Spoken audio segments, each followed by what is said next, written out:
who were inclined to vote for me but got scared off. That was Hillary Clinton giving her own personal postmortem on what she thinks cost her the 2016 election, naming FBI Director James Comey's letter as the key factor, or one of them. This morning, Director Comey will face the Senate Judiciary Committee, so how is that going to go? Joining us now is Democratic Senator Chris Coons of Delaware. He serves on that committee. He will be questioning Comey. Senator, thanks for being here.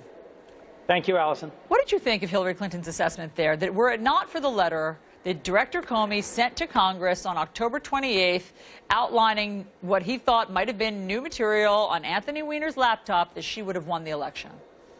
Well, it's certainly striking that at the time there were ongoing investigations against both candidate Trump and candidate Clinton, and that the FBI director chose to comment on one, but not to comment on the other.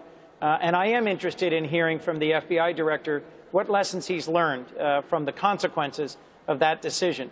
I'm less interested really in relitigating the 2016 election than I am in figuring out how we secure our next elections from foreign interference, and what lessons the FBI director and the FBI as an organization has learned about the deviations from their historic practice of not making comments on investigations, particularly those that are explosive so close to an election. So will you ask him this morning directly if he thinks that his letter was to blame for the Hillary Clinton's loss? Well, I'm confident that question will be asked, Allison. I'm one of the more junior members of the committee. By the time it gets to me, I suspect that question will have been asked 4 or 5 times.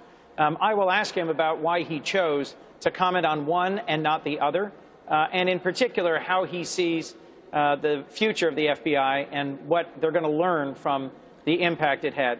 Look, Allison, in an election that was as close as 2016, there's lots of different factors that determine the outcome, and I don't think it's possible to point to one specific thing and say this determined the outcome of the election. There were just 160,000 votes across 3 states that ultimately determined the outcome.